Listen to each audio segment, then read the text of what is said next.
10 থেকে 15% বিশেষ সুবিধা পাবেন সরকারি কর্মচারীরা। তো বন্ধুরা কি বলেছে আজকের এই ভিডিওতে বিস্তারিত আলোচনা করব। দেখতেই পাচ্ছেন আপনারা, সরকারি কর্মচারীদের জন্য মহার্ঘ ভাতা নয়, ঘোষণা করা হয়েছে বিশেষ সুবিধা।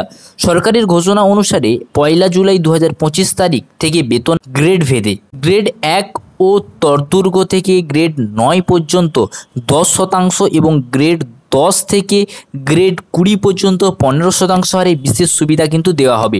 অর্থ মন্ত্রণালয়ের অর্থ বিভাগের প্রজ্ঞাপনে এই তথ্য জানানো হয়েছে। আরও বলা হয়েছে, এই বিশেষ সুবিধা চাকরিরত ব্যক্তিদের ক্ষেত্রে ন্যূনতম 1000 টাকা ও পেনশনভোগীদের ক্ষেত্রে ন্যূনতম 500 টাকা হবে। জাতীয় বেতন স্কেলের আওতাভুক্ত সরকার, বেসামরিক, স্বশাসিত, রাষ্ট্রায়ত্ত প্রতিষ্ঠানগুলো, ব্যাংক, বিমা, আর্থিক প্রতিষ্ঠান, বর্ডার গার্ড, বাংলাদেশ ও পুলিশ বাহিনীতে নিয়োজিত কর্মচারী ও পেনশনভোগীদের পুনর্স্থাপনকৃত এর জন্য এই বিশেষ সুবিধা কিন্তু কার্যকর হবে।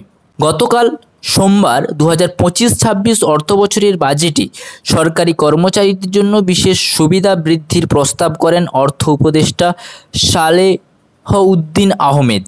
তিনি গতকাল বাজেট বক্তৃতায় বললেন, 2015 সালের পর বেতন কাঠামো না হওয়ায় বিষয়টি বিবেচনা নিয়ে এবারের বাজেটে সরকারি কর্মচারীদের জন্য বিশেষ সুবিধার পরিমাণ বৃদ্ধির প্রস্তাব করেছি। দিন ধরে সরকারি কর্মচারীদের মহার্ঘ ভাতার বিষয়টি নিয়ে আলোচনা হচ্ছে।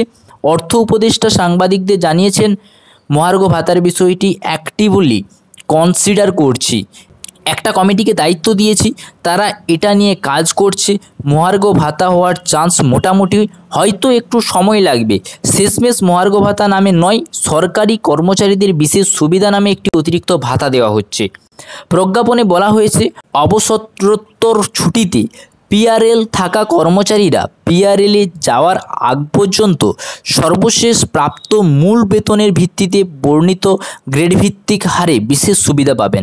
পেনশন পুনঃস্থাপনকৃত কর্মচারীরা সরকার থেকে পেনশন গ্রহণকারী কর্মচারীদের পেনশনের বিদ্যমান অংশের উপর বর্ণিত গ্রেডভিত্তিক হারে বিশেষ সুবিধা পাবেন। যেসব অবসর গ্রহণকারী কর্মচারী মোট পেনশনের 100% অর্থাৎ সম্পূর্ণ অংশ সমর্পণ এককালীন অনুতোষিত উত্তোলন করেছেন এবং এখনও পেনশন পুনঃস্থাপনের উপযুক্ত হননি, তাদের ক্ষেত্রে এ বিশেষ সুবিধা প্রযোজ্য হবে না। এছাড়া বিনা বেতনে ছুটিতে থাকা কর্মচারীরাও এই বিশেষ সুবিধা কিন্তু পাবেন না। তো বন্ধুরা, আপনারা বুঝতেই পারলেন যে 10 থেকে 15% পর্যন্ত কিন্তু বিশেষ সুবিধা পাবে সরকারি কর্মচারীরা। বিস্তারিত আজকে আলোচনা করলাম। যদি ভিডিওটা ভালো লেগে থাকে অবশ্যই একটা লাইক করবেন এবং বন্ধুদের সাথে শেয়ার করতে একদমই ভুলবেন না। আর চ্যানেলে যদি নতুন হয়ে থাকেন অবশ্যই চ্যানেলটা কিন্তু সাবস্ক্রাইব করে রাখবেন। Thanks for watching. S family. Jai Hind.